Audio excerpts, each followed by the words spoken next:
Queridos hijos, miembros de Frisidim y de toda la Iglesia Católica, voy a hablar respecto de lo acaecido estos días con las expresiones que hemos escuchado del Santo Padre y todo el movimiento que hay detrás, toda la confusión, la oscuridad de la cual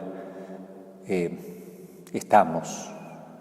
Muchos laicos me han pedido que esclarezca porque son muchos los que tienen hijos en esta situación de la tendencia homosexual o que han ya caído y están tratando sus padres católicos de sacarlos, rescatarlos, y estas expresiones le han dado a ellos justificación, han hecho el paso que no debían hacer. También entre sacerdotes, que también hay homosexuales, en los seminarios con los seminaristas, en las casas religiosas. Todo esto se mete por todas partes y esto que se dice es una puerta abierta, un impulso. Quedó todo como si estuviera una aprobación. Ahora vamos a hablar un poco y clarificar qué es lo que ha pasado en realidad. Voy a ir leyendo. Y les pido paciencia porque yo me he tomado el trabajo de preparar esto. Les pido que se tomen también el trabajo de escucharlo con atención. Antes de hablar y expresarme como hijo de la Iglesia que soy, con la natural y libre expresión de todo ciudadano, más aún con la libertad de los hijos de Dios, que todos debemos vivir, y obligado como sacerdote a dar luz a las almas en momentos de tristeza y angustia de tantos fieles por las palabras ya conocidas dichas por el Papa Francisco y que parece haber sido para unos sacado de contexto, para otros que no lo ha dicho, para otros que apoyan la homosexualidad. Voy a tocar 3 puntos, así va a ser el desarrollo de esto. En el primero, hablaré de lo que es el magisterio de la Iglesia y haré las debidas distinciones para el discernimiento de todos. Segundo punto, hablaré de lo dicho por el Papa y lo dicho por otros que intentan clarificar y que a juicio de muchos solo oscurecen. Y tercero, finalmente, dar luz para tantas personas que se han escandalizado, lanzándose a vivir libremente, dejando fluir sus pasiones hacia la homosexualidad, justificando esas palabras del Papa para tranquilizar su conciencia. Ante todo, quiero dejar en claro, Francisco es el legítimo Papa de la Iglesia Católica, a quien se le debe respeto y obediencia, y que estamos obligados como hijos de la Iglesia a orar por él y ofrecer sacrificios en su favor. Si alguien le tiene confianza, como yo la tengo, al Papa emérito Benedicto XVI, puede preguntárselo. Él mismo lo reconoce como tal, como verdadero Papa. Por tanto, desechemos toda teoría contraria. Me someto siempre al juicio de la Iglesia, mi madre,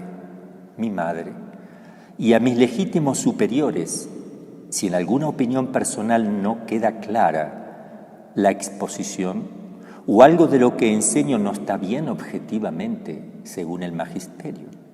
Mi intención es clarificar para la paz de las almas, encomendadas a mí y para que crezca el amor a la Iglesia única de Cristo, la Iglesia Católica fundada por Él.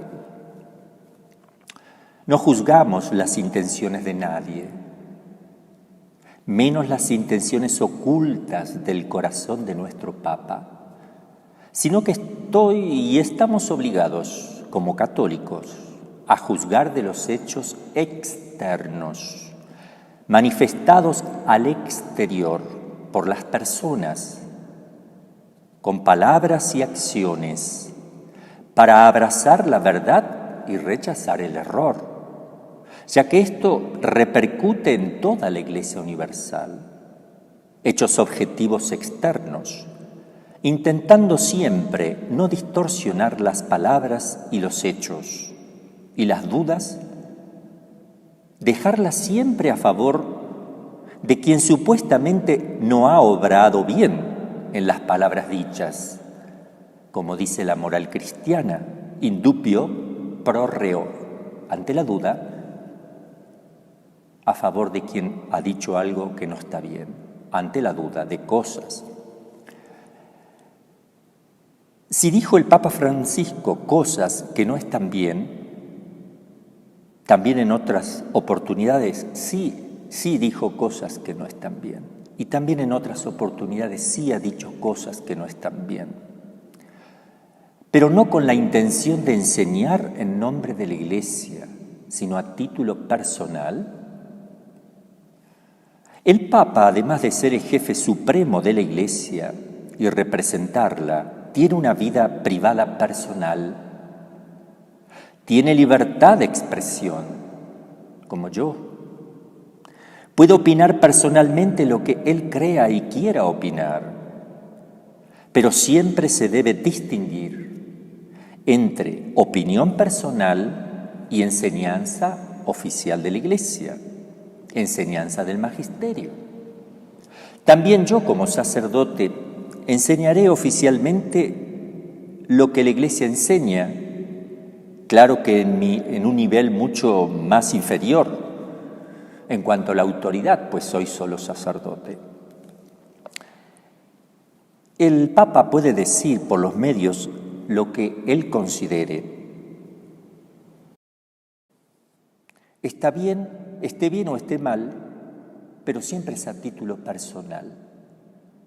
Pero creemos que debería medir las expresiones espontáneas, dichas, fuera del marco de palabras precisas que la sana filosofía y teología exigen en casos tan delicados. Ya que, como todos hemos constatado, los medios de comunicación esperan agazapados a su presa. Debemos, por tanto, siempre distinguir la vida personal y privada de un papa, junto a sus opiniones y juicios personales, de lo que es la enseñanza magisterial de la Iglesia. Pero estamos obligados en conciencia como católicos a distinguir una opinión o afirmación personal, estamos obligados a distinguirla del magisterio de la Iglesia. Es necesario por ello distinguir el magisterio ordinario del extraordinario ex cátedra, donde asiste el Espíritu Santo confirmando dichas verdades, es decir, donde entra la infalibilidad. Pedro fue corregido por San Pablo en la vida personal de San Pedro, en su conducta y probablemente en sus dichos, magisterio ordinario. Porque el Papa, cualquiera sea, es el primero que debe ajustarse a la doctrina de Cristo y transmitirla por la tradición escrita y oral y custodiarla, enseñarla y proclamarla por todo el magisterio de la Iglesia en vistas y en orden a todo el magisterio de la Iglesia anterior. Los apóstoles y los que rodean a Pedro tenían la obligación de ayudarlo y corregirlo por el bien de toda la Iglesia y por su propio bien. ¡Ay de él, si no hubiera corregido a Pedro y se hubiera callado por quedar bien! ¡Ay de mí si no evangelizare!, decía San Pablo, pero también ¡ay de mí si no corrigiera!, debiendo hacerlo por el bien de las almas y de la Iglesia, podríamos decir. En efecto, en medio de su apasionada epístola a los Gálatas, San Pablo nos narra la fuerte confrontación que tuvo con San Pedro en Antioquía. En las palabras de San Pablo, Pedro era digno de ser censurado. Versículo 11, digno de ser censurado, dice San Pablo al Papa, justamente por ser papa, tenía que dar ejemplo. Describió su manera de comportarse como una hipocresía, versículo 13. Y estableció que el apóstol de la circuncisión no andaba con rectitud en cuanto a la verdad del Evangelio. También se lo dice, versículo 14, con respeto, con amor. Pedro estaba de visita en Antioquía, la ciudad donde se fundó la primera iglesia gentil. Al principio todo iba muy bien.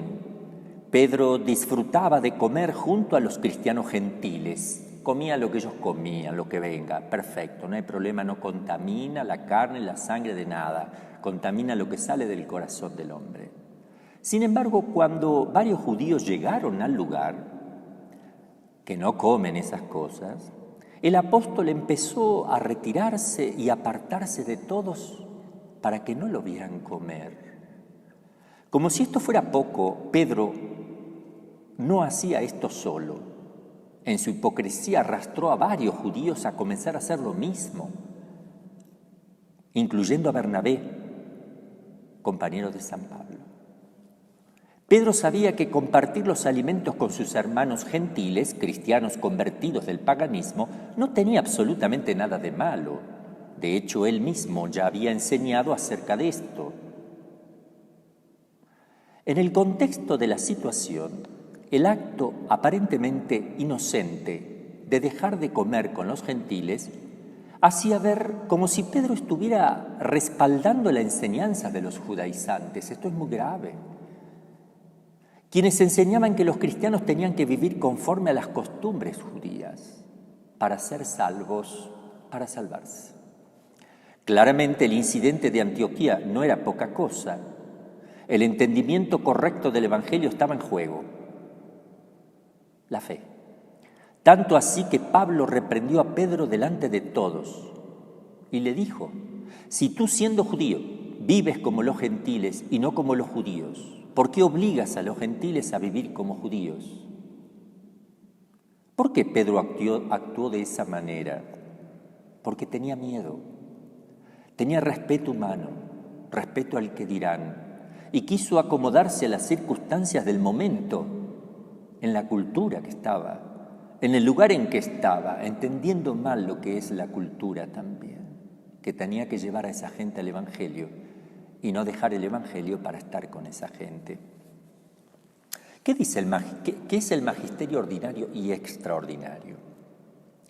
Una cosa es la potestad ordinaria y la potestad delegada.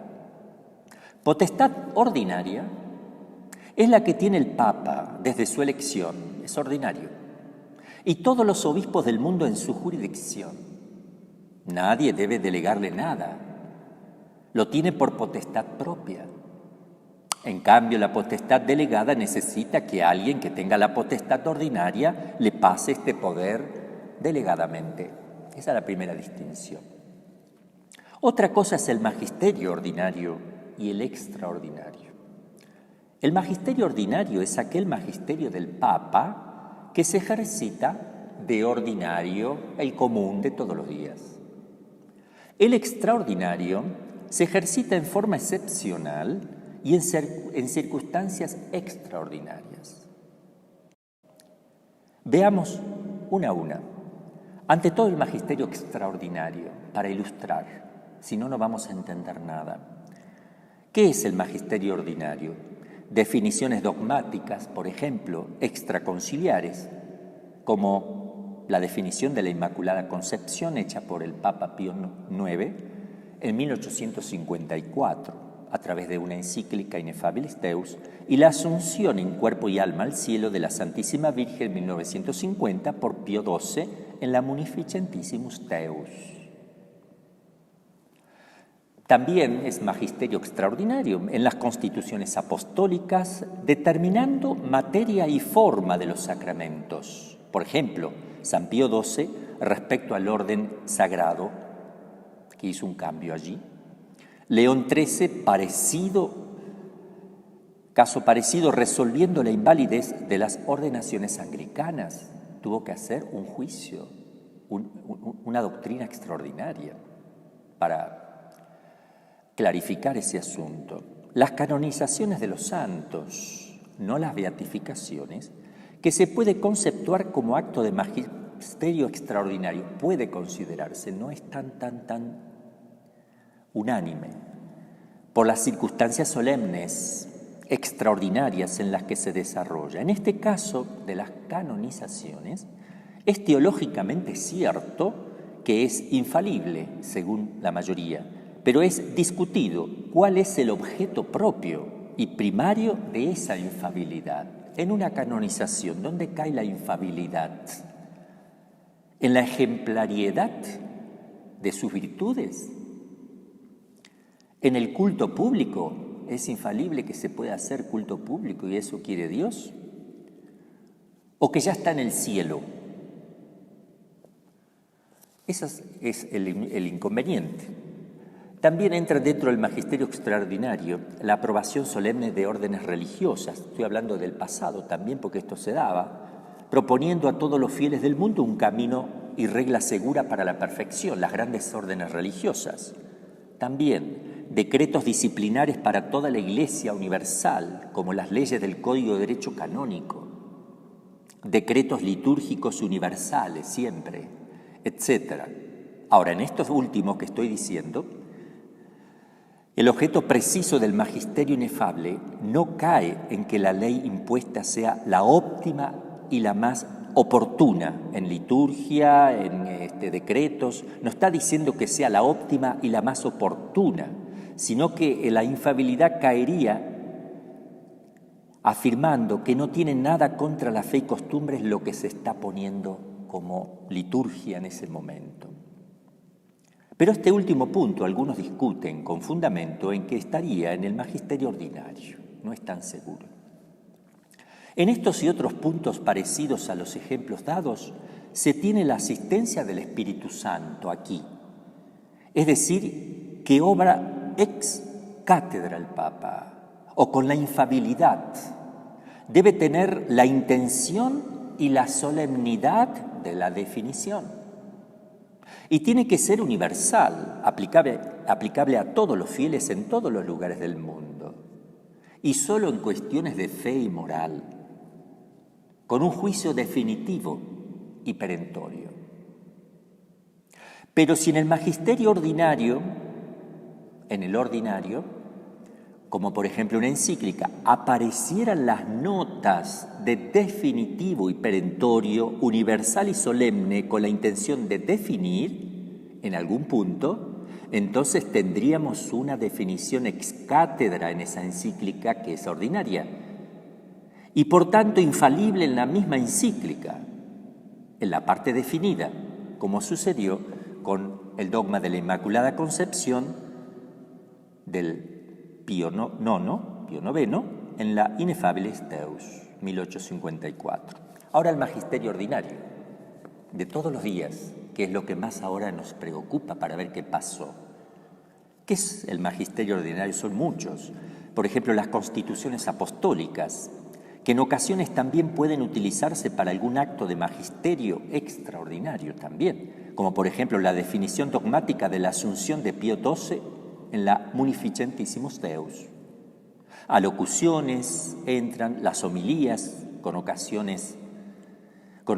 por ejemplo, a las canonizaciones o fiestas de mayor categoría, cartas dirigidas a congresos, asambleas, pero atención, hechas públicas, por aparecer en el órgano oficial de la Santa Sede, en las actas llamadas Apostolicae Sedis. Esto es importante, tiene que aparecer oficialmente escrito también. La liturgia también, magisterio ordinario, inculcando verdades como Cristo Rey, el Sagrado Corazón de Jesús, la realeza de María, el Inmaculado Corazón, la Divina Misericordia, etc. También, además de esto, están como magisterio ordinario los órganos auxiliares del magisterio pontificio. Esto es, por ejemplo, la Congregación para la Doctrina de la Fe, la Congregación para el Culto y Disciplina de los Sacramentos, etc. Todos ellos con la firma del Papa en sus documentos. En todo documento del magisterio ordinario, y en los órganos auxiliares del magisterio pontificio, deben leerse y entenderse siempre. Acá hay un punto importante. Siempre debe leerse y entenderse el magisterio ordinario a la luz de la tradición de la Iglesia y a la luz del magisterio de siempre. Si una afirmación contradijera la doctrina tradicional de la Iglesia o el depositum fidei, el depósito de las cosas de fe, el magisterio íntegro de la Iglesia debe entonces no ser considerado como válido, sino como un error a corregir. Y ante la duda a favor del magisterio anterior, decimos, indubio pro depositum fidei. Si yo dudo si eso va contra o es o no, ante la duda me quedo con el magisterio anterior. ¿Qué pasa cuando el Papa ahora habla a título personal?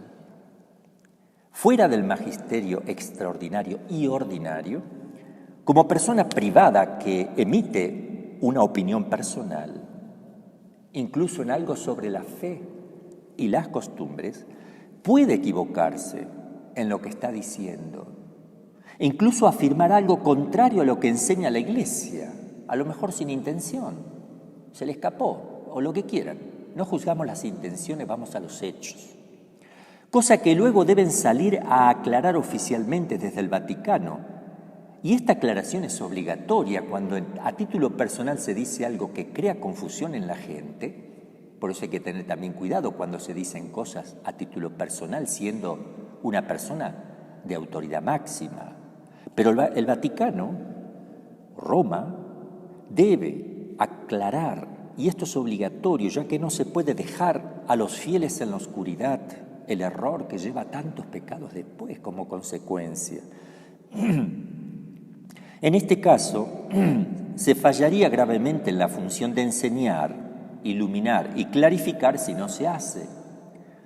Toda duda de los cardenales, obispos, sacerdotes y laicos debe ser respondida con claridad, caridad, solicitud, buena voluntad, ya que esta es la vocación de la que son llamados a la custodia y proclamación de la fe católica. Siempre merece respeto y veneración la persona del Papa y sus dichos, pero no exigen adhesión en lo que se refiere a opiniones personales y puede ser legítimamente discutido e incluso corregido. No solo palabras, sino también gestos, acciones. Recordemos lo dicho por San Pablo, que corrigió a San Pedro. Pero mucho más en la historia, no sé, se me viene ahora a la memoria las correcciones firmes y fuertes de Santa Catalina de Siena, Santa Brígida, al Papa. Si lo enseñado no se ajustara a la tradición de la Iglesia, no se debe en conciencia acatar. Un sacerdote dijo, si el Papa se equivoca, yo también me equivocaré con él. Yo le digo, antes de equivocarte con él, corrígele.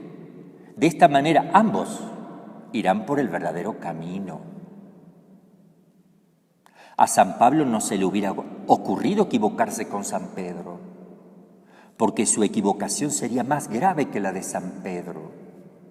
Porque como dijo San Bernardo, el que por obediencia se somete al mal, si yo por obedecer me estoy sometiendo al mal, está adherido a la rebelión contra Dios por el hecho de aceptar el mal. La obediencia no es obediencia en ese caso, sería servilismo. Y repito la frase porque la interrumpí. El que por obediencia se somete al mal está adherido a la rebelión contra Dios y no a la sumisión debida a Él. La última definición ex cátedra, en donde se solemnizó y se definió con la asistencia del Espíritu Santo, fue en la carta apostólica Ordinatio Sacerdotalis del Papa Juan Pablo II, escrita para definir que la Iglesia no tiene la potestad, no está bajo su poder delegado por Cristo para ordenar mujeres como sacerdotes. dice así el texto de Su Santidad San Juan Pablo II, con la asistencia del Espíritu Santo, ex cátedra.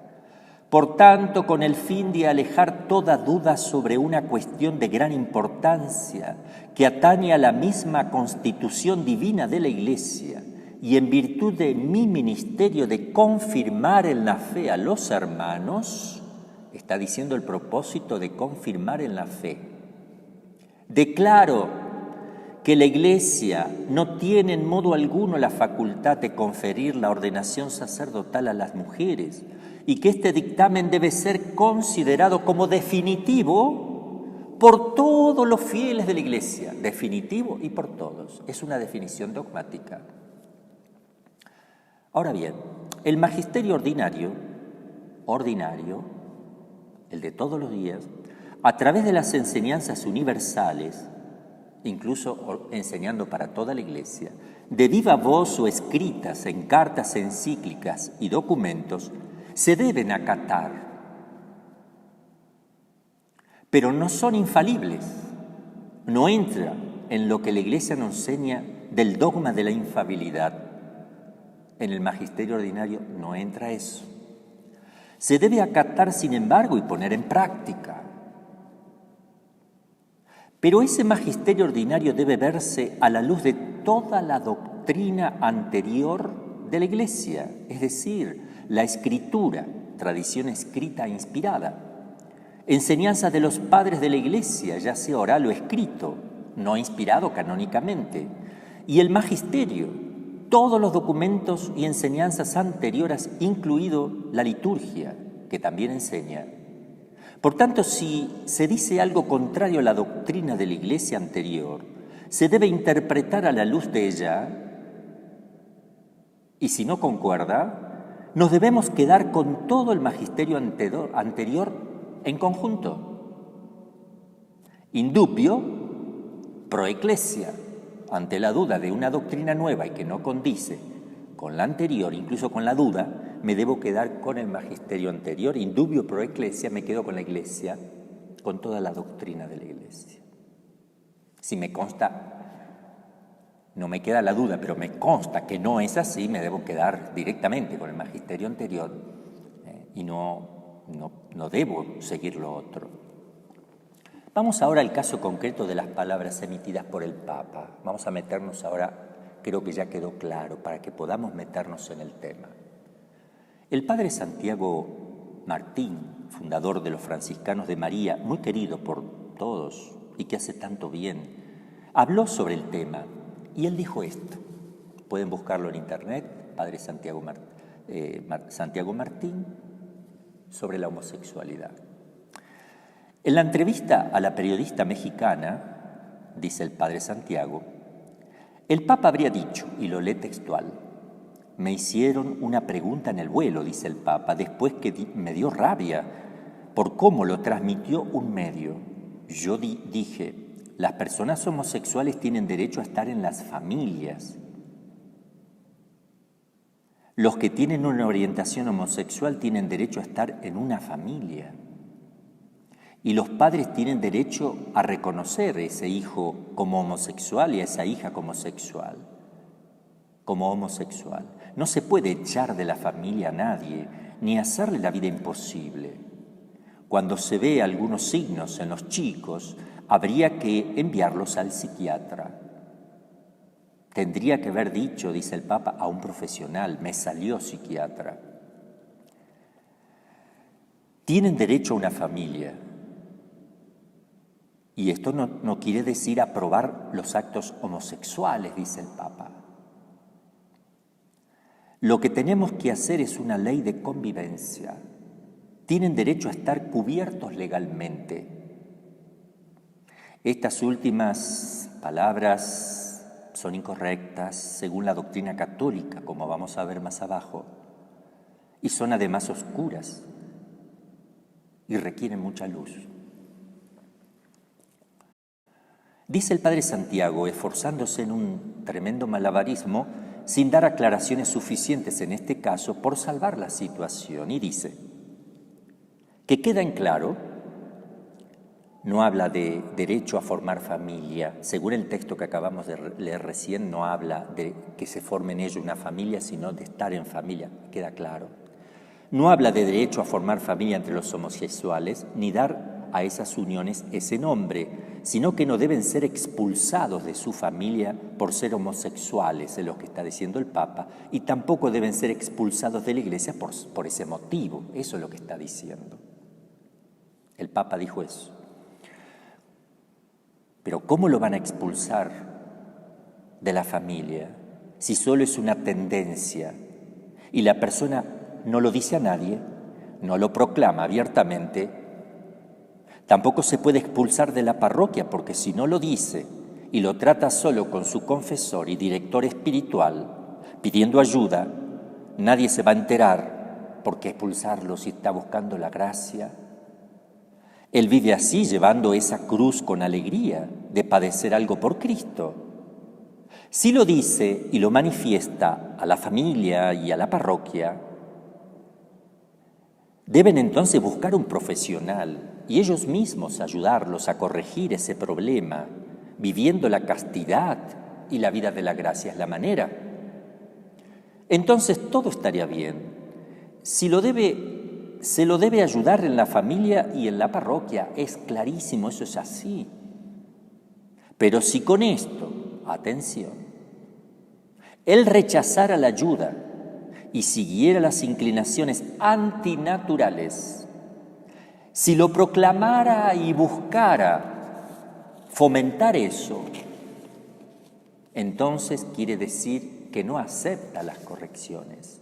Y entonces, ¿por qué un padre de familia no puede darle un ultimátum para ayudarlo a reflexionar? No estaría mal. Solo en este caso de contumacia en el mal, él es quien se autoexcluye, no lo excluyen sus papás. Y en la parroquia, si él hace lo mismo, se aferra a su tendencia y lo proclama, entonces el sacerdote le debe retirar para hacer corrección ejemplar a la comunidad y por el bien del mismo que padece esto. Y por el bien común de toda la parroquia y la iglesia, puesto que su actitud muestra que no acepta ni la ayuda ni la doctrina y moral católicas. Ya se autoexcluye él de su familia, de la parroquia y de la iglesia. Y esto es doloroso. ¿Qué significa convivencia civil para el Papa? Dice el padre Santiago Martín. Convivencia civil. Y coloca distintas interpretaciones. Ponemos los tres principales, una por lo absurdo que tiene, otro por lo idílico, absolutamente imposible que sea real o llevarlo a la práctica, utópico o fuera de la realidad, y el tercero, en justicia. El primero, absurdo. Dicen que el Papa entiende por convivencia civil darle derecho a la tutela legal de las parejas, pero sin cambiar de modo alguno la doctrina de la Iglesia. Dígame cómo se hace. Es imposible. Convivencia civil para el Papa significa, según algunos, derecho a la tutela legal de las parejas, legalizarlo, pero sin ir contra la doctrina de la Iglesia. Eso no se puede. Ya voy a explicar por qué no se puede. Segundo, Monseñor Víctor Manuel Fernández, llamado Tucho, arzobispo de La Plata, íntimo del Papa Francisco, que le ayuda con sus escritos, ya se sabe, sabemos eso, con sus discursos y documentos oficiales. Es el que más conoce al Papa, es el que más puede interpretar y conocer cómo es y qué dijo el Papa. Él dice que convivencia civil para el Papa significa que está de acuerdo en equiparar convivencia con unión. Esto ya lo sostenía antes, dice Monseñor Víctor Manuel. Se reserva esta unión a un hombre y una mujer y la palabra matrimonio a esta unión. Sin embargo, sigue diciendo Monseñor Víctor Manuel, con sus propias palabras, Bergoglio siempre reconoció que sin llamarle matrimonio, por tanto no le está llamando matrimonio, esa palabra no la usa, Existen uniones muy estrechas entre personas del mismo sexo que no implican de sí por sí relaciones homosexuales, pero sí una alianza muy estrecha y estable. Se conocen a fondo, comparten el mismo techo durante muchos años, se cuidan, se sacrifican el uno por el otro. Entonces puede ocurrir, dice el Papa, que ellos prefieran, en caso extremo o enfermedad, que no se consulte a los parientes. Se están autoexcluyendo de la familia, sino a esa persona que conoce a fondo sus intenciones. Y por lo mismo prefieren que sea esa persona quien herede todos sus bienes, etc. Esto puede estar contemplado en la ley, sigue diciendo el Papa, según Víctor Manuel, y se llama unión civil o unión de convivencia civil y no matrimonio. Es decir, está hablando de una unión civil, convivencia civil, no matrimonio. La palabra matrimonio el Papa dice que él la reserva para hombre y mujer, pero sí acepta la unión civil.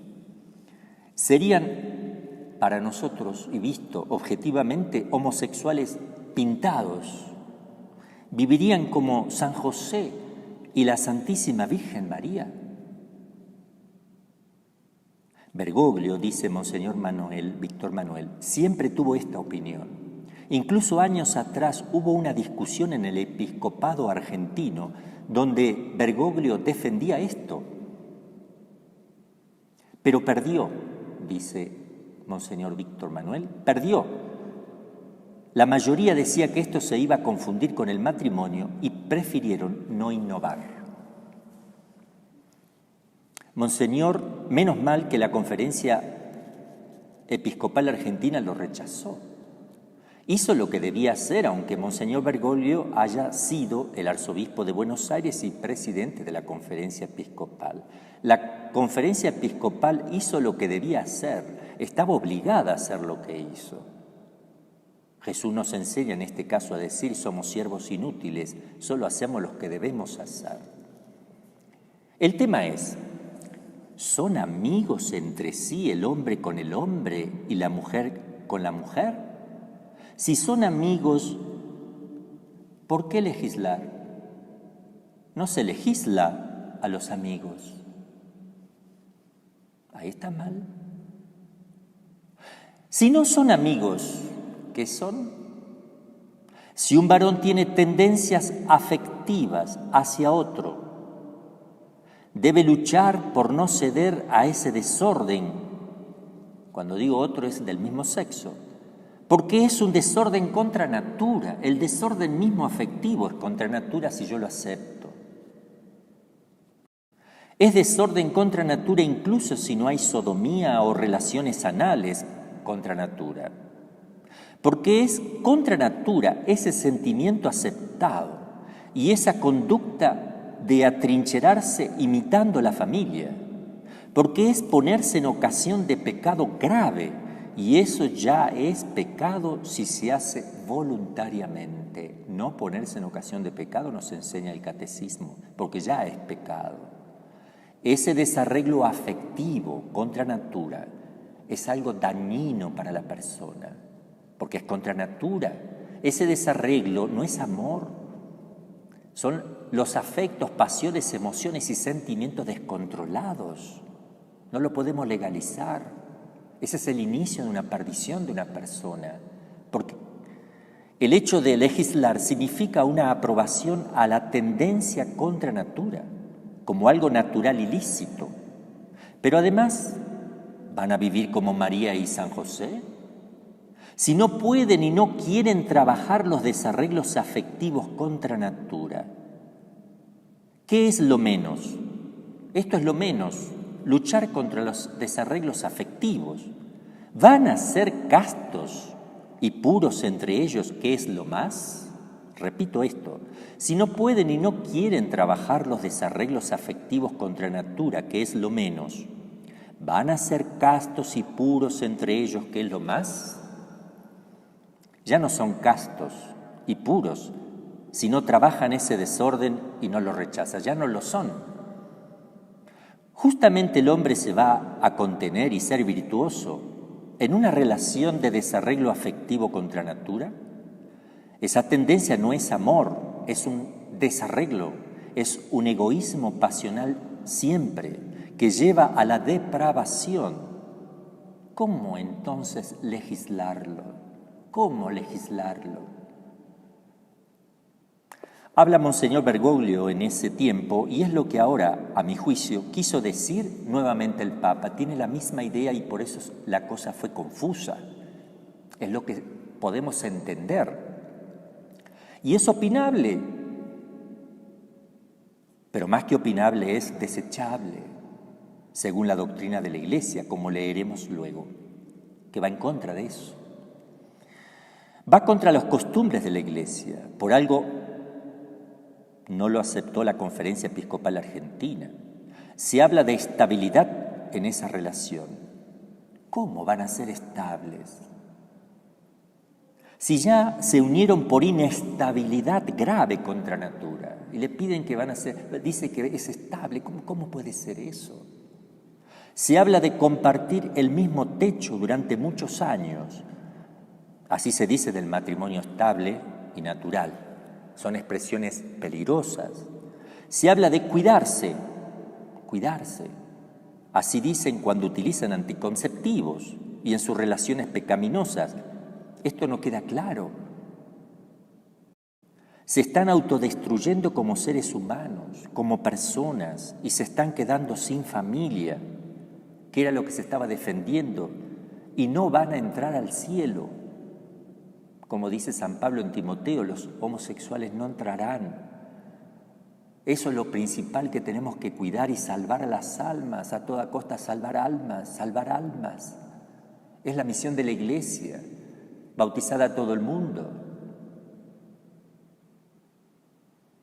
Bautizad, id y bautizad por todo el mundo. No es hacer proselitismo. Bautizar personas y decirles que se lleguen a Cristo y convertirlas a Cristo no es proselitismo. ¿Proselitismo qué es? Es llevar a las personas a una secta, es llevarlas a cuestiones puramente humanas, terrenales, como los fariseos que hacían esfuerzos por conquistar un prosélito, eran una secta, los saduceos, los musulmanes y otras sectas. Esa religión musulmana y otras sectas también hacen así, traer adeptos. Pero la Iglesia, Cristo no nos manda a ser prosélitos porque lo está llevando Él, se los queda a Él, es para Dios, el alma es para Dios, porque les ama, porque nos piden la salvación, Cristo nos pide que salvemos a todas las almas. Estamos obligados a bautizar y a salir a predicar y decir que la Iglesia católica está fundada por Cristo, es la única católica. Es universal apostólica, católica apostólica, fundada sobre los apóstoles, divina y humana. Costó toda la sangre de Cristo. Es la única Iglesia. Y es la verdadera Iglesia. Continúa diciendo Monseñor Bergoglio, según Monseñor Víctor Manuel, que se sacrifiquen el uno por el otro. Bueno, esto es idílico, irrisorio, fantasioso. ¿Cómo se va a sacrificar el uno por el otro si no saben contenerse los afectos desordenados? El mayor sacrificio por el otro es buscar su verdadero bien, que supone una muerte de sí mismo. Y no es este precisamente el camino, donde le está destruyendo al otro, se destruyen mutuamente. Sigue diciendo, tal vez ellos no quieran que se consulte que se consulte en una enfermedad a un pariente, sino al otro que le conoce a fondo. Pero ven, se está autoexcluyendo de la familia él mismo. Y por lo mismo prefieren que sea esa persona quien herede todos sus bienes. Esto, discúlpeme, pero no lo entiendo. Si se habla de heredar, ¿a qué se alude? Se lo está equiparando al matrimonio civil.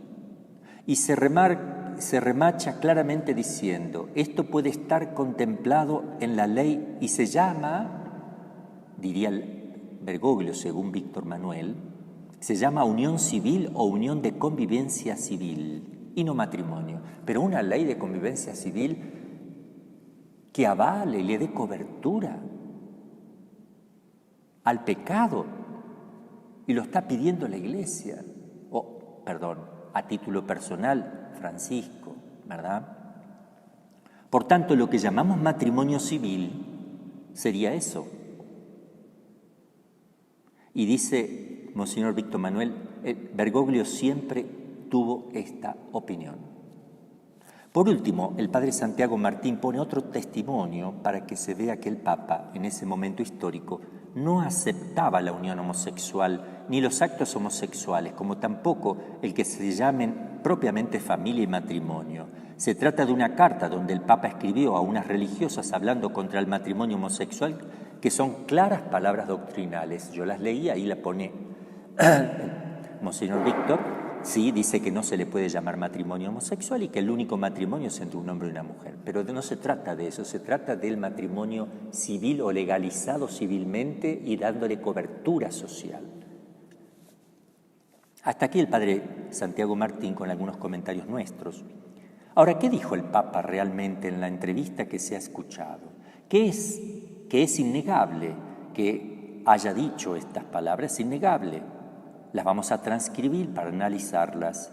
No enseñó en nombre de la Iglesia nada contra la fe y moral, pero a título personal equivocó sus palabras hasta tal punto que contradicen lo enseñado por la Iglesia, pero a título personal, tal vez sin intención de hacerlo. Sus palabras son estas.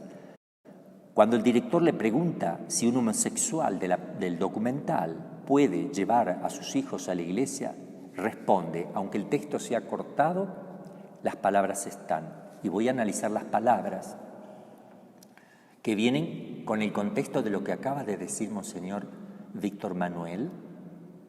Entonces nos está respaldando que eso puede ser perfectamente, es así interpretado. Las personas, dice el Papa, homosexuales tienen derecho a estar en familia. Son hijos de Dios. Tienen derecho a una familia.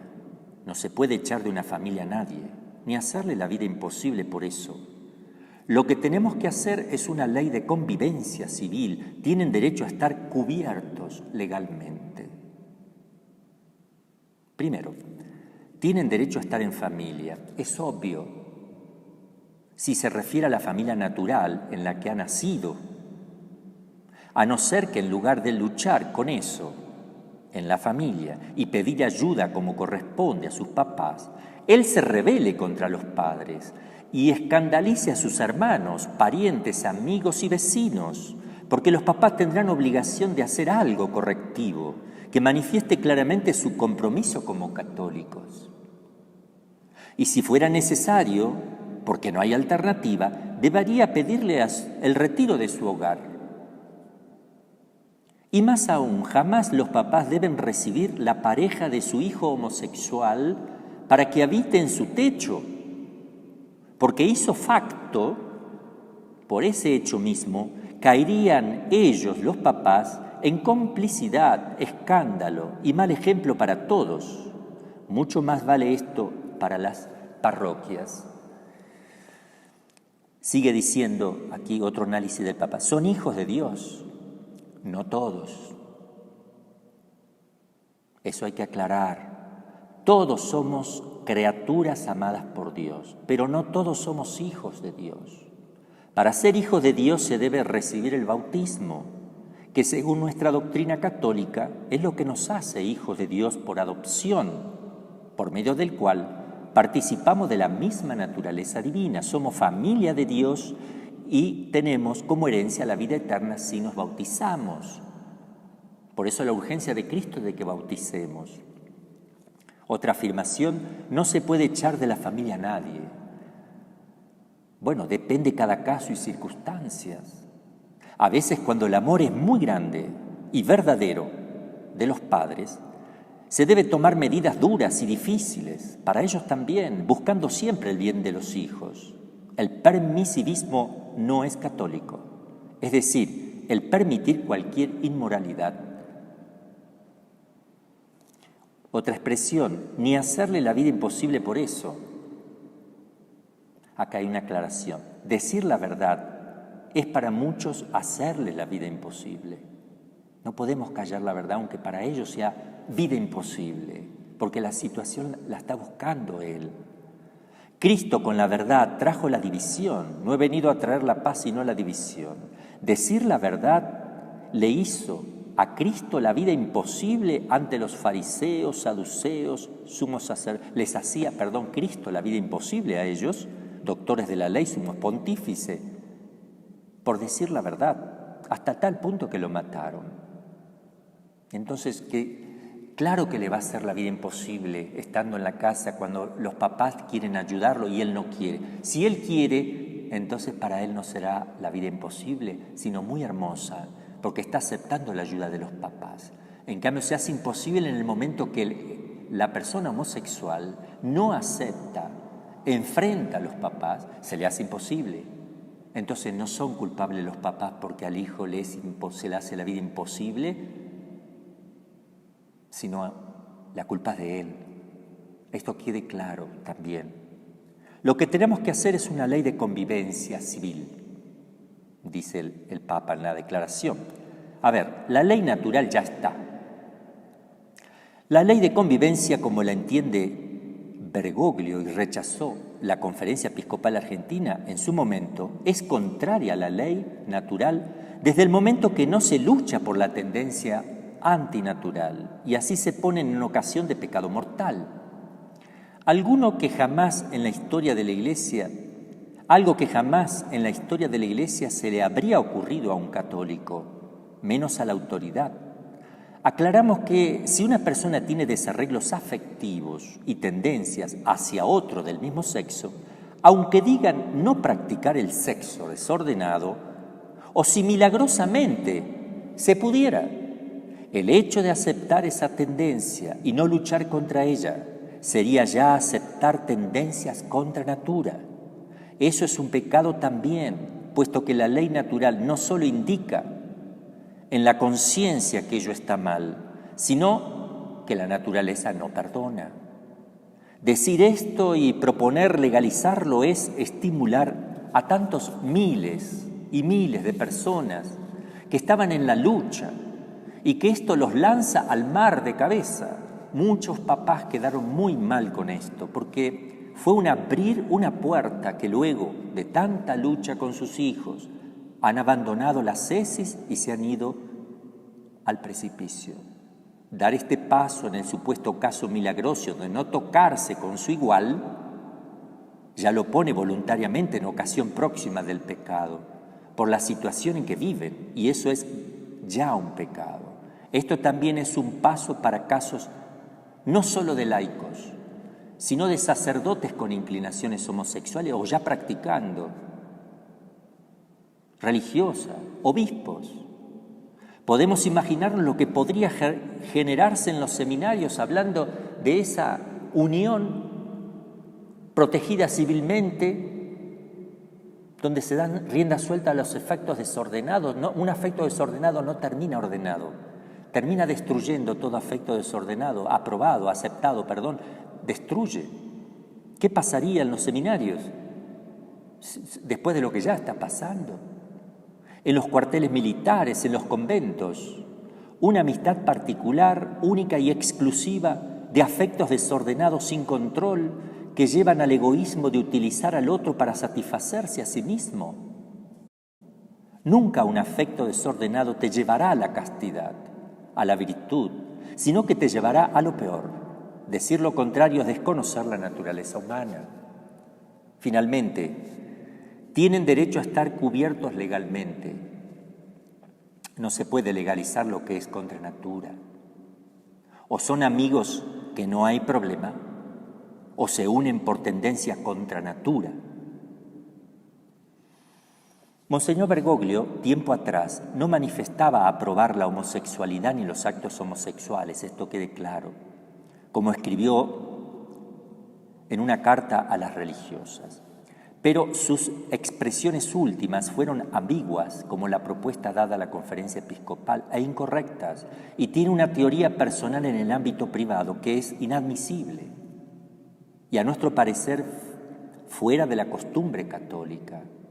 Lo que intentó decir, según nos parece, es aplicar nuevamente esa teoría que ya había presentado la Conferencia Episcopal Argentina y había sido rechazada.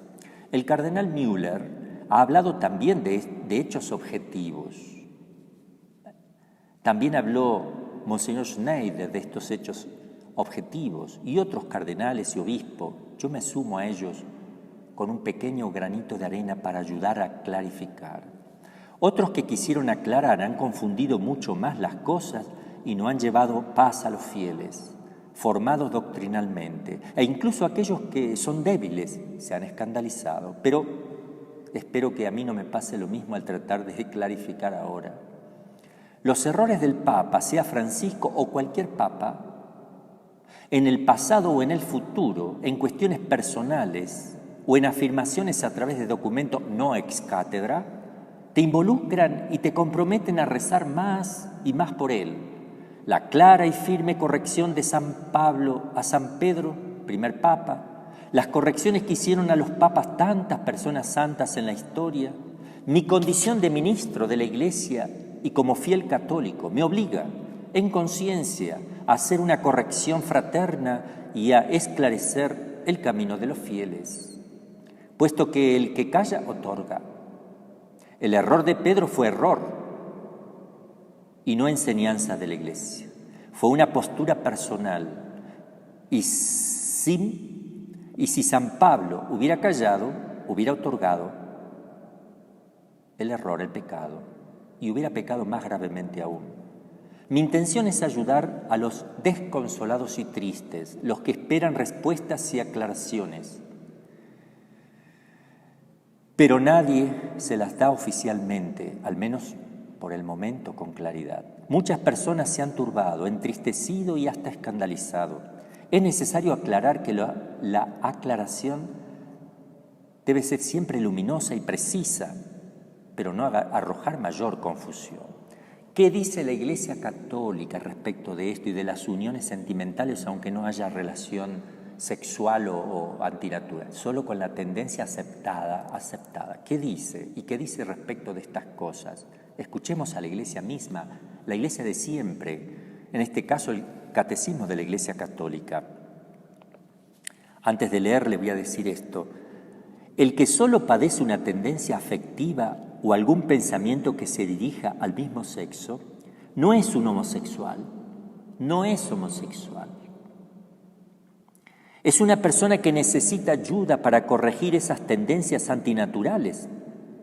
A ellos la Iglesia les abre las puertas porque quieren vivir ellos mismos en castidad y quieren corregir esa tendencia. Es bastante fácil ir corrigiéndola si no se ha dejado llevar la persona por ello y no ha terminado en actos sexuales contra natura.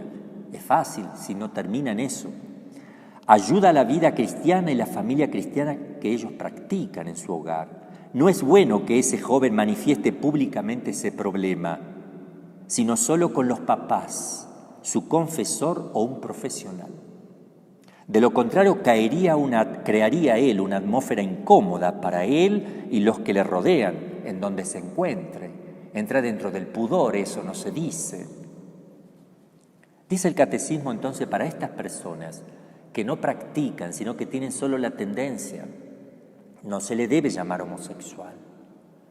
Dice así, número 2358 del Catecismo.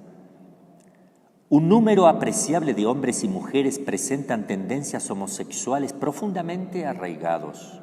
Esta inclinación objetivamente desordenada, constituye para la mayoría de ellos una auténtica prueba. Deben ser acogidos con respeto, compasión y delicadeza. Se evitará respecto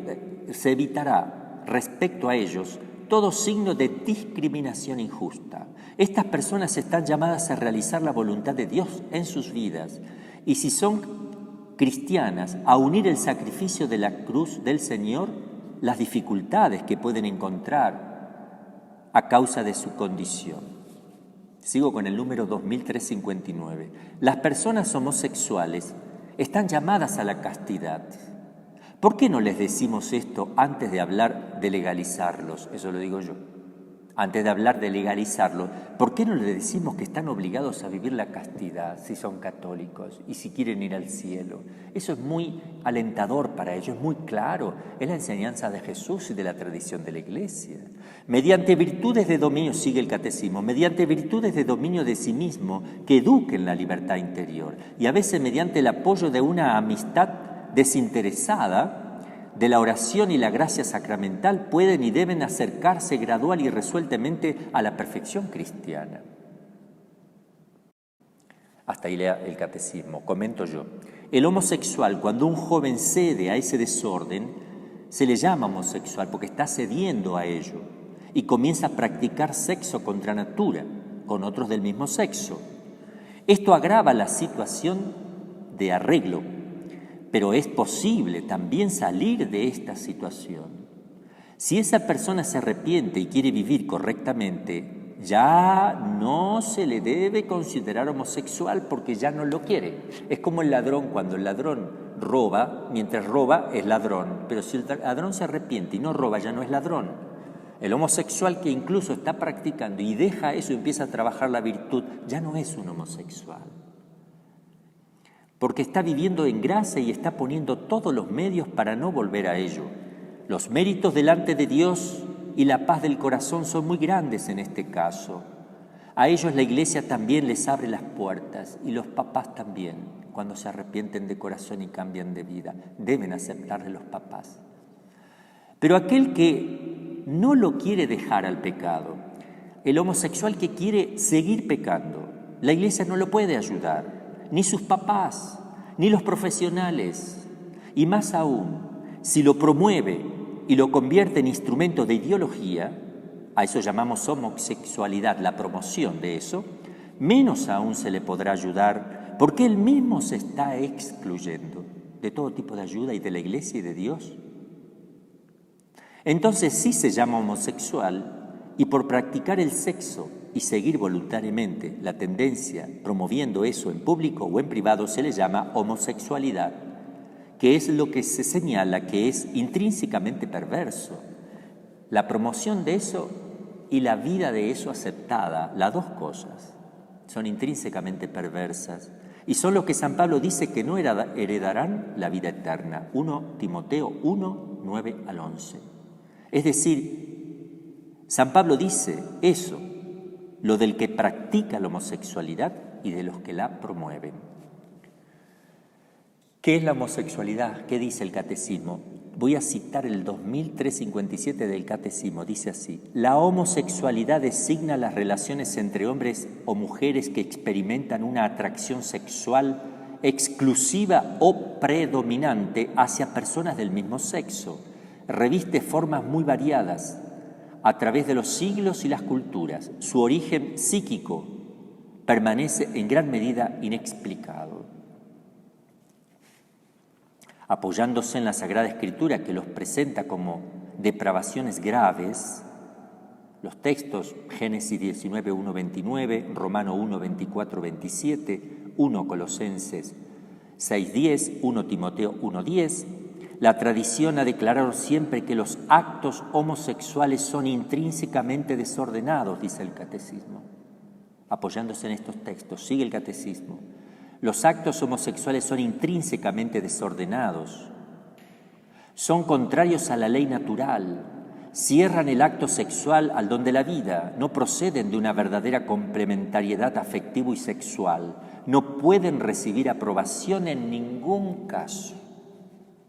¿Qué dice ahora la Congregación para la Doctrina de la Fe en un documento? Voy a leer esto porque es importante. Recientemente, cuando estaba San Juan Pablo II, el Papa, con los dicasterios competentes de la Santa Sede, han tratado en distintas ocasiones cuestiones concernientes a la homosexualidad. Se trata, en efecto, de un fenómeno moral y social inquietante, incluso en aquellos países donde no es relevante desde el punto de vista del ordenamiento jurídico. Se hace más preocupante en los países en los que ya se ha concedido o se tiene la intención de conceder reconocimiento legal a las uniones homosexuales, que en algunos casos incluye también la habilitación para la adopción de hijos. Es lo que estaba proponiendo Monsignor Bergoglio a la conferencia episcopal, un reconocimiento legal, cosa que no se puede, porque ya se está confirmando legalmente, se le pide a la sociedad civil que confirme un pecado teológicamente grave, que es la inclinación misma desordenada. Sigue el documento.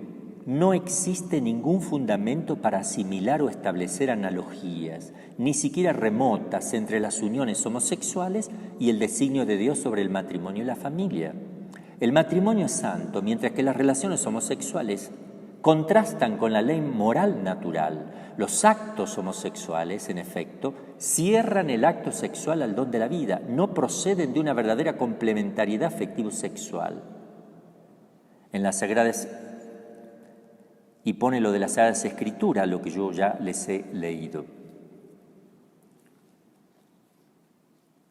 Bien, Cristo vino para indicarnos cómo ir al Padre, es decir, la salvación eterna. La Iglesia, esposa de Cristo, recibió el mismo encargo: señalar el camino del cielo. Aunque sea perseguida, vituperada, aunque sea difícil, hay que hacerlo, es la cruz. No solo hablar de que Dios es bueno, sino también cuál es el camino de ese Dios bueno, que supone una cruz. La cruz que debemos llevar, la vida ajustada a Cristo, pero no una vida justificada, sino ajustada. El consentimiento paternalista de un padre permisivo, que luego llora y se arrepiente de no haber iluminado el entendimiento y fortalecido la voluntad de sus hijos, nunca ayudará a estas personas. Cría cuervo y te sacarán los ojos. Consecuencias biológicas y psicológicas para los que practican la homosexualidad masculina y analógicamente también para la parte femenina. ¿Qué sucede en la práctica homosexual? Rotura de esfínter y sus consecuencias graves, imposibilidad de contener la materia fecal. Terminan haciéndose por donde venga y en cualquier lado. Es introducir el miembro viril en la materia fecal. Dignidad de la persona, imagen, semejanza de Dios. El esfínter, el recto, no está naturalmente para un movimiento de afuera hacia adentro, sino solo para expulsar los desechos. Son innumerables las consecuencias que se deducen de todo esto, además de las enfermedades infecciosas como el SIDA, el VIH y otras. La degradación de la persona y las consecuencias: depresión, ansiedad, angustia, falta de sentido de la vida, la degradación del ser humano por debajo de los animales, rechazo y experimentación de ser usado, falta de amor auténtico, de posesión de la verdad y bien, falta de paz, desgaste continuo psicológico y de la conciencia por ir en contra de la naturaleza que nunca perdona, y el suicidio a la cual lo lleva. La separación del camino que Cristo trazó para alcanzar la vida eterna, la destrucción del templo interior donde Dios quiere habitar y la imposibilidad de acceder a los medios de santificación como los sacramentos, etc. ¿Qué pasa si oficialmente decimos cosas que avalan estos desarreglos contra la natura? Si lo decimos oficialmente, es una puerta para confirmar, animar y despertar ese mal en tantos niños, adolescentes, jóvenes, adultos, para hacerlos lanzar desenfrenadamente con la complicidad de los medios de comunicación que siempre están a la destrucción como personas. Algunos dicen que debemos aceptar lo que ya está en la sociedad. Sacerdotes lo dicen, obispos, que debemos aceptar lo que ya está en la sociedad y legislar para ellos. Es como si aceptáramos el COVID-19 y legisláramos para que siga estando, tranquilamente. O también aceptar al ladrón como una realidad buscar al violador, al estafador, que cada vez hay más, y darle cobertura social y derecho a vivir en familia. Cristo le dijo a una prostituta, vete y no peques más. No buscó apañarla en su condición dentro de la sociedad. Más que tener un derecho, todos los hombres somos llamados gratuita y libremente por Dios al amor supremo, a la dignidad de hijos de Dios que nos da el bautismo, como enseña la doctrina perenne de la Iglesia. El hombre es imagen y semejanza de Dios. Sed perfectos, también como es perfecto mi Padre Celestial. ¿Están buscando la perfección del Padre Celestial si le avalamos y aprobamos un sentimiento desarreglado que inevitablemente lleva a la destrucción y a los actos homosexuales? Debemos ayudar a atender a Dios, no en un falso amor sentimentalista y egoísta, sino con sus actos buenos y virtuosos. El que me ama cumple mis mandamientos. Si esto hacemos con los homosexuales que quieren vivir así, ¿qué haremos con las uniones libres, los divorciados y vueltos a juntarse? ¿Las apoyamos y les bendecimos diciendo que pueden comulgar? Eso no es verdad y no es amor ni a Dios ni al prójimo. Solo puede comulgar el que está en estado de gracia. A lo mejor vivan como hermanos, ya es otra cosa, pero siempre buscando la separación cuando los hijos pequeños crezcan, porque no pueden quedarse tampoco en esa situación, porque ese amor no es amor. Esa tendencia afectiva también es ilícita, aunque sea con otro sexo. Si solo son pecado los actos y no las inclinaciones desordenadas, entonces un hombre casado podría tener en el corazón un sentimiento afectivo hacia otra mujer. Y Jesús dice que el que piensa mal de una mujer ya pecó en su corazón. El desarreglo afectivo aceptado ya es un pecado. No podemos juzgar las intenciones de nadie, menos la del Papa, para todos. Pero las palabras y los principios dichos públicamente, objetivamente, no corresponden a las enseñanzas de la doctrina católica, no coincide con el catecismo, lo hemos visto, pero no son enseñanzas oficiales. Entonces distingamos, no es la Iglesia Católica que está enseñando eso, y ni siquiera el Papa que está diciendo que la homosexualidad no es pecado, eso tampoco. Son expresiones personales del Papa y no hay intención de enseñar una moral. Si esto no fuera así, el cardenal Müller no habría tenido que aclarar el asunto, ni Monseñor Schneider hacerle una corrección fraterna, como ya hemos dicho, y otros cardenales que también han hablado junto a obispos, sacerdotes y laicos. El magisterio ordinario que ejerce el Papa debe siempre estar en sintonía y armonía con la doctrina de Cristo enseñada por los padres de la Iglesia y el magisterio perenne de la Iglesia. A la luz de esta enseñanza de toda la tradición se debe interpretar todas las enseñanzas del magisterio ordinario. Si contradice la enseñanza del Depositum Fidei, debe excluirse la nueva interpretación. Lo repito otras veces para que quede claro. Finalmente, para terminar, a todos los hombres y mujeres del mundo que tienen tendencias afectivas contrarias a la naturaleza, recuerden que si son bautizados, son hijos de Dios.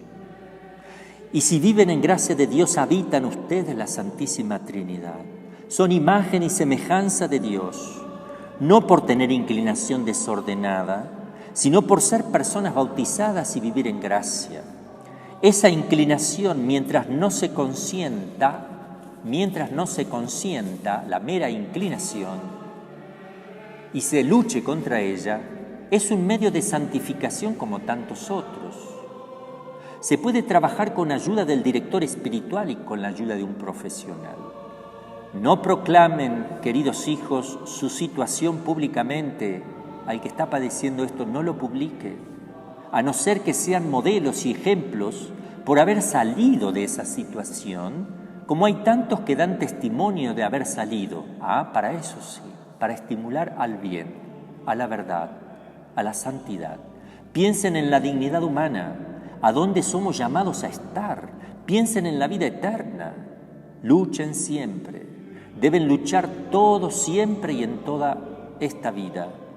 No vivamos como los cerdos, comiendo desecho o como babosa arrastrándonos, sino como hijos de Dios por el bautismo, herederos de la vida eterna. Somos lo que amamos. Nos convertimos en los que amamos. Si amas la tierra, eres tierra. Si amas el cielo, eres cielo, decía San Agustín. A todos los católicos del mundo, mi familia Frisidín y todos en general, sepan que estamos viviendo momentos difíciles en la historia. Estamos con fuego cruzado. Hay que estar preparados para el momento de la tribulación. Todo está mezclado hoy, dentro y fuera de la iglesia. La iglesia es la esposa amada de Cristo, la que nació de su costado, como Eva nació del costado de Adán. La iglesia es santa por la santidad de su cabeza, la santidad de su fundador, Cristo.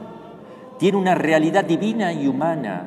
Por ser humana tiene arrugas, manchas, defectos y pecados. Son los míos, son los tuyos. Pero Cristo nos ama así como iglesia, siempre que busquemos luchar para salir del pecado. No debemos mirar el mal de los demás para criticarlos, sino discernirlos para no caer en él y ayudar a los que caen o están por caer. No olvidemos que como iglesia y personalmente debemos pensar y decir: Cristo murió y se entregó por mí, como dijo San Pablo en los Gálatas. Amemos a las autoridades tal como son. Esto no significa aceptar sus pecados y errores, sino reconocer lo que representan. Amemos al Papa, recemos por él. Es nuestro dulce Cristo en la tierra. Sí, lo es. No te enfades contra su persona, no te predispongas contra él por sus palabras oscuras e incorrectas. Solo discierne, haz penitencia, reza y profundiza la fe para iluminar también a otros. Tenemos en la iglesia lo que tú, yo y todos merecemos por nuestros pecados, y siempre son cosas limitadas las que el hombre merece. La iglesia, que es la esposa de Cristo, también pasará por la pasión. Debe pasar por ella. La iglesia no puede quedarse al margen de lo que le ha pasado a su esposo. La esposa quiere estar con su esposo y pasará por donde pasó el esposo. Les aseguro que así será. Ella está llamada a imitarle. Si a mí me persiguieron, a ustedes también les perseguirán. La iglesia eres tú. Y todos los bautizados soy yo. La iglesia tiene que pasar por el huerto de los olivos, ser traicionada con un beso, paternalismo, apariencia de amor, consentimiento. Debe pasar por el huerto de los olivos, ser traicionada con un beso, ser aprisionada, ser juzgada por tribunales civiles y religiosos, ser humillada, despreciada, escupida, lastimada. Debe experimentar la coronación de espinas y la flagelación. Debe ser prisionera.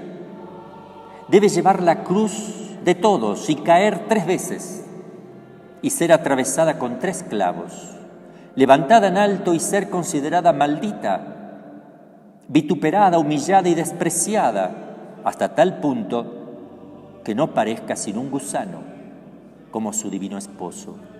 Así lo dice Isaías. Debe tener sed, debe reclamar su soledad, sentirse abandonada sin serlo y seguir salvando ladrones arrepentidos en medio de ese momento. Tiene que entregar a su madre a todos los hombres para que ella, la Madre de Dios y Madre nuestra, Madre de la Iglesia, triunfe al tercer día con su inmaculado corazón, que, como dijo en Fátima, al final mi inmaculado corazón triunfará.